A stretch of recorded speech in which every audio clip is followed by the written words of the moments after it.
Final AFF U23 tahun ini akan menjadi ulangan partai final 2 tahun lalu. Saat itu timnas U23 takluk dari Vietnam setelah kalah melalui adu penalti. Lalu apakah performa timnas saat ini cukup untuk membalas kekalahan dari Vietnam? Terlebih kita bermain di kandang sendiri di Stadion Utama Gelora Bung Karno. Kita ulas bersama analis sepak bola yang hadir di studio Kompas TV, Gita Suwondo. Selamat malam. Malam, Radi. Sebelum jauh ke pertandingan, kita lihat head to head dulu nih ya. Head to head antara pertemuan antara Indonesia dan juga Vietnam di kelompok umur. Nah, kalau melihat head to head, kita sebenarnya dari 13 kali pertemuan di berbagai ajang.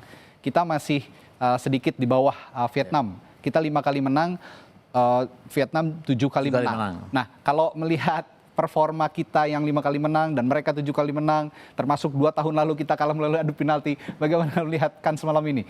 Susah juga kalau mengatasnamakan under 23, karena kan dari tahun ke tahun pasti skuadnya akan berubah. Betul. Bukan seperti senior ya, yang ada beberapa pemain yang masih main. Tapi kalau kita mengacu ke 2023, kita kalah adu penalti. Hernando Ari gagal sebagai penendang ke-6 saat itu, karena dia pada saat itu mengajukan diri ingin menjadi penendang, kemudian dia gagal. Tapi di saat yang sama 2 tahun yang lalu juga kita menjadi juara SEA Games dengan di semifinal kita mengalahkan Vietnam under 23 juga dengan 3-2. Jadi 2 tahun lalu saya masih bilang imbang. Bahkan kalau kita mengacu ke 2019 kan kita di semifinal juga mengalahkan Vietnam gitu. Oke, nah selanjutnya kalau melihat produktivitas, kita akan melihat statistik produktivitas antara Indonesia dan juga Vietnam. Melalui beberapa pertemuan antara Indonesia dan Vietnam di kelompok umur 23. Kita punya 10 gol sepanjang pertandingan, sepanjang turnamen. Vietnam punya 7 gol. Lalu kita melepaskan 72 tembakan, Vietnam 63.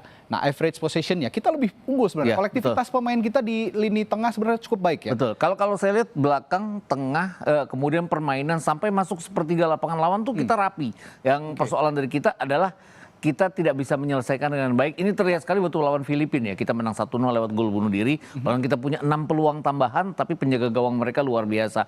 Malaysia juga dengan pertahanan mereka yang ketat, blok mereka yang ketat, itu menyulitkan kita. Lawan Thailand kemarin, ball position kita juga menang, tapi shot on target kita kalah dari mereka.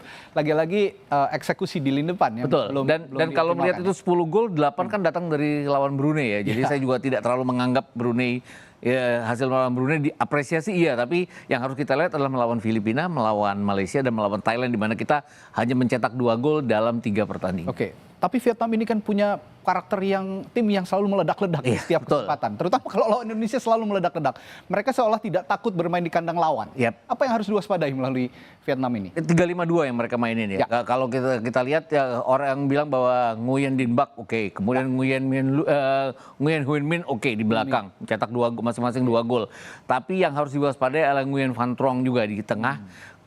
Kemudian ini pemain yang sudah bermain di senior juga, artinya pemain nomor punggung 8 ini yang juga harus diwaspadai. Kemudian permainan mereka dari sayap, ingat mereka cetak 7 gol dan di pertandingan terakhir grup, kemudian di pertandingan melawan Filipina mereka ketinggalan, tapi mereka mampu mengejar ketertinggalan. Jadi secara mental mereka ini dan mungkin skillnya di bawah Thailand, tapi mereka punya kemampuan untuk terus menekan, untuk tidak menyerah. Ini yang saya pikir salah satu kesulitan pada saat kita harus menghadapi Vietnam. Tapi secara skill juga sebenarnya dari 4 pertandingan yang sudah kita jalankan kan kita selalu bermain lebih baik dari lawan-lawan kita. Kita selanjutnya lihat statistik pertahanan di lini belakang antara Indonesia dan Vietnam. Kita memenangkan 55 tackles. Vietnam mendapatkan 45 tackles. Kita cukup banyak melakukan pelanggaran, 31 pelanggaran, Vietnam 27, dan kita mendapatkan 6 kartu kuning, sedangkan Vietnam hanya 2. Padahal yang terkenal agak dalam tanda kutip sering bermain kasar Vietnam ya, tapi kali ini justru mereka mendapatkan sedikit kartu kuning. Mungkin pertarungan mereka yang paling keras adalah melawan Filipina ya. Artinya mereka juga tidak harus kartu kuning pada saat berhadapan dengan Laos, berhadapan dengan Kamboja. Ini kesulitan kita adalah kita menghadapi partai harga diri melawan Malaysia, kita menghadapi partai yang juga sulit melawan Thailand. Jadi mau nggak mau ya nggak heran kalau ada 6 kartu kuning buat kita. Tapi melihat kita memenangkan 55 tackle. Ini Kadek Arel dan juga Kakang sepertinya memang tidak tergantikan di belakang ya. Betul. Apa yang bisa analisis di lini belakang? Kalau kita lihat dua-duanya sangat bagus sekali ya sebagai center back. Mereka main dari pertandingan kedua, tidak main lawan Brunei dua-duanya, tapi bermain di 3 pertandingan terakhir. Ini mereka membuktikan bahwa lini belakang rapi dijaga, hanya memasukkan 1 gol. Bahkan kalau dari tackle Swan itu saya mencatat Raven pada saat dia kehilangan bola, dia juga merebut bola dengan tackle yang luar Ikut biasa ini ya. ya, Bahkan ikut ada dalam 3 membantu pertandingan yang bertahan. dia mainkan, ada 10 kali dia merebut bola pada saat dia kehilangan. Jadi etos kerjanya pada saat, Ya. oh gue salah, tapi gue memperbaiki. Mempertanggungjawabkan itu. Iya, Gak mempertanggungjawabkan. heran dia Dan- terpincang-pincang beberapa Iya, kali kita betul. lihat. Dan Karena itu naik turun ya. Dan itu resikonya adalah dia tidak jadi penendang penalti ya pada saat adu penalti Oke, kemarin. tapi kita lihat juga Bung Gita, kita akan tampilkan satu video pada saat kita kebobolan melawan Thailand. Ada beberapa missing link di lini belakang Indonesia kita ya. yang tidak terlalu bagus komunikasinya antara 4 lini belakang yang dipasang oleh Harold van den Berg. Ini kita lihat, Dari sayap itu ya kalau nggak ya, salah ya. kita akan putar lagi. Ya, ini dia. Ya. Seolah tidak ada yang mengawal. Yap.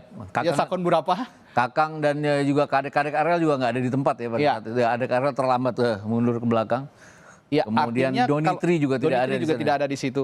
Artinya kalau begini ini seperti blind spot yang tidak terkawal. Yep. Apa yang harus diantisipasi menghadapi Vietnam yang kemungkinan juga menghadirkan beberapa second line mereka yang untuk ikut menyerang? Di saat kita menguasai jalannya pertandingan, terus kita nggak bisa bikin gol, ini yang membuat kita agak lengah di belakang ya. Ya. Semuanya jadi praktis untuk maju, untuk bisa menghasilkan gol. Ini kenapa kita kemudian kebobolan, dan di perpanjangan waktu 15 menit kedua juga terlihat bahwa faktor kelelahan juga membuat beberapa kali ya Hoki Caraka kehilangan bola di sisi kanan karena dia bermain lebih melebar. Ini yang membuat Thailand beberapa kali masuk dari sisi bek kiri kita. Ini yang harus juga diwaspadai karena sayap-sayap Vietnam itu bagus-bagus semuanya. Ya, oke. Terakhir kita bahas pemain kunci malam hari ini di kedua kubu antara Indonesia. Iya, di Indonesia tentu saja andalannya adalah Robbie Darwis dan tentu sebenarnya Arkan Fikri. Tapi Arkan Fikri tidak bisa tampil seperti malam hari ini sehingga Robbie Darwis menjadi tumpuan utama di lini tengah yang akan diandalkan baik untuk menyerang dan untuk bertahan. Nah, sedangkan di Vietnam ada yang sudah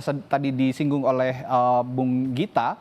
Di Vietnam ini ada Nguyen saya lupa namanya. Nguyen Dinh Bak. Nguyen Dinh Bak. Ya. 2 gol ya. 2 gol yang sudah dilesakan oleh dia. Nah, apa yang harus diwaspadai oleh 2 orang dari Ini timnas? Nguyen Dinh Bak dan ini Nguyen Hyun Min. Hyun Min, betul. Ya, Nguyen ini Dinh Bak mencetak dan 2 gol pada saat berhadapan dengan Laos 3-0 mereka menang. Nguyen Dinh Bak yang luar biasanya adalah dia mencetak 2 gol yang merupakan 2 gol kemenangan di pertandingan terakhir grup melawan Kamboja dan kemarin melawan Filipina pada saat mereka sudah tertinggal.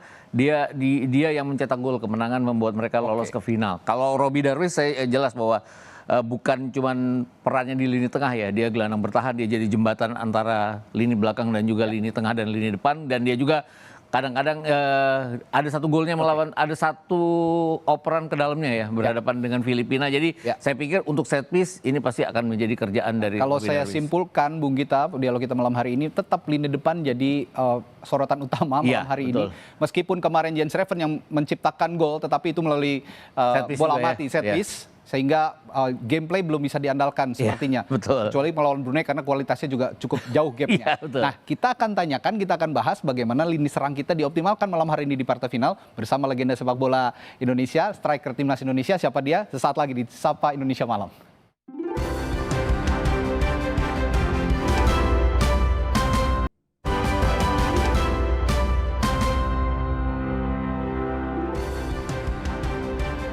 Nah, pasukan Garuda Muda punya misi balas dendam melawan Vietnam karena kalah di tahun 2019 di final melalui adu penalti. Lalu peluangnya di lini depan bagaimana untuk bisa menjebol gawang Vietnam malam hari ini? Seperti janji saya akan berbincang dengan legenda striker timnas Indonesia, mantan striker timnas Indonesia, Mas Budi Sudarsono. Halo, selamat malam. Makasih udah balik lagi ke sini. Ini lini depan kalau kata Bung Gita memang masih jadi PR, Mas Budi. Mau dari penyisihan kemarin di semifinal dan sekarang di final sepertinya juga mungkin akan menghadapi kendala yang sama. Ketika aliran bola dari lini tengah sepertinya tidak bisa dieksekusi dengan baik di lini depan. Apa yang harus dirombak kira-kira kalau mau menjebol gawang Vietnam malam hari ini? Ya emang kalau ngomongin striker ya, kita ke belakang 2-3 tahun ke belakang maka agak susah untuk memilih striker. Apalagi di timnas senior juga, jadi semuanya event lah kayak timnas senior 2-3 sampai sekarang ini agak kurang pilihannya gitu. Mungkin karena salah satunya adalah kurang jam terbang ketika dia di tim Liga. di liganya. Oh, di liganya. Seperti itu. Oke. Nah, setuju di liga ini punya minim sekali jam terbang. Iya, Mereka buat striker terutama. Buat striker, iya, striker. Klub besar kita kan semuanya striker Betul, asing. iya. Kemarin Persib juara kan semuanya striker asing. Sekarang kan pindah ke Malut semuanya striker asing juga. Saya ingat tahun 2007 waktu kita Piala Asia ya. Benar. Ada Mas Budi Sudarsono, ada BP. Ya. Sebelumnya kan Mas Budi Sudarsono ini kan di Persik. Persik juga bersama Christian Gonzalez mereka sampai menahan imbang Urawa Reds. Artinya kan lawan-lawannya itu lawan-lawan Asia jadinya yang membuat mereka pengalaman sehingga waktu di timnas memudahkan mereka jadinya. Nah ini semoga didengar juga nih oleh pelatih-pelatih klub-klub juga nih, kasihlah kesempatan striker kita ya, timnas kita itu untuk bermain. Nah kalau melihat dua striker yang benar-benar murni kita perbincangkan, ada Jens Reven dan Hoki Caraka. Ya. Sebenarnya tipikal mereka ini finisher atau bisa berakselerasi sebenarnya untuk dimanfaatkan juga membantu lini serang dari lini tengah.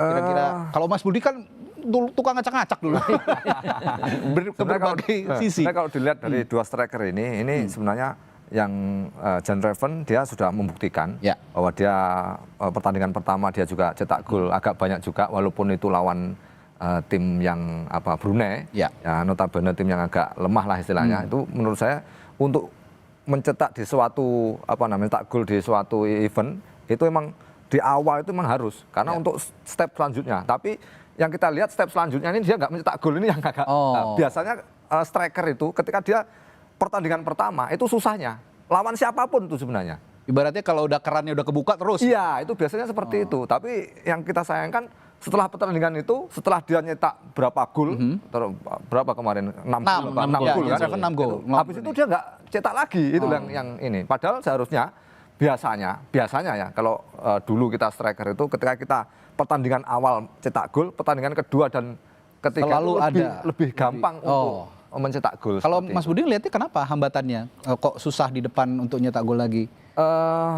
Mungkin yang pertama suplai juga ada. Suplai dari pemain-pemain belakang, pemain tengah ke depan itu salah satunya juga itu. Ya. Terus cara kita juga bisa juga bagaimana cara kita sebagai striker dulu kan striker itu bukan hanya untuk mencetak gol aja. Jadi kita juga mencari bola kayak gitu dan mencetak gol seperti itu. Ya. Nah, mungkin itu juga salah satunya yang belum dimiliki striker itu. Bung Gita sempat menyinggung Jens Reven ini juga beberapa kali ikut agak ke belakang menjemput bola untuk bisa sama-sama membangun serangan ke lini depan. Tapi kan sebenarnya dia ini finisher. Nah kalau mereka para striker itu membantu serangan biasanya kalau menurut Mas Budi dan Bung Gita, saya ke Mas Budi dulu. Biasanya kalau mereka ikut membantu lini serang, membantu bertahan dan membangun serangan ke depan, itu sifatnya pivotal atau bagaimana? Tergantung skemanya pelatih. Tapi biasanya pertahanan pertama adalah striker sebenarnya. Gitu. Jadi pertahanan pertama itu striker. Sebelum dia ngelewatin pemain tengah dan pemain belakang kan striker dulu. Itu kita harus ada jiwa bertahan juga harus ada. Tapi lebih banyak jiwa menyerangnya daripada bertahannya seperti itu kan. Kalau Bung Gita gimana, Bung? Saya itu kemarin waktu pertandingan lawan Thailand ya. Kan saya nonton sama teman saya salah satu pengamat salah satu TV juga kan. Sampai dia bilang, ini gimana ya kita nggak bisa cetak gol waktu masih 0-0 lah. Kalau kita ketinggalan 1-0 kan. Terus saya tuh iseng bilang, Hoki Caraka masukin aja biar tandem sama Jens Reven. Sama Jens Reven. Akhirnya kan dilakukan itu kan, nggak ada pilihan. Tapi saya pikir adalah Jens Reven yang lebih ke kiri, Hoki Caraka yang akan jadi finisher. Tapi ternyata enggak ya. Dan secara kinerja Hoki Caraka lebih banyak kehilangan bola jadinya. Dan itu yang saya pikir bahwa kenapa nggak Jens Reven yang membangun serangan, karena dia kan lebih punya kemampuan untuk bertahan, lebih keinginan untuk dan secara postur juga lebih mumpuni. Tapi Jens Reven setelah dia nyetak gol kan lawan Thailand jadi nyetak gol juga kan. Meskipun bola mati. Ya, itu enggak masalah. Enggak masalah ya. Nah, tapi itu kan maksud saya dari pertandingan dia pertama dia setelah buka gol, untuk pertandingan berikutnya dia pasti ada. Berarti ini satu hal yang positif ketika Jens Reven bisa mencetak gol di laga semifinal. Ini bisa dilanjutkan mudah-mudahan di laga final. Kira-kira seperti itu ya. Jadi insting menyerangnya, insting menceploskan golnya itu tetap terjaga gitu kira-kira. Nah ini akan kita lanjutkan dialog kita malam hari ini, tapi nanti di Breaking News Kompas TV. Saya akan tutup dulu. Mas Budi sama Bung Gita nanti akan lanjut lagi Breaking News Kompas TV.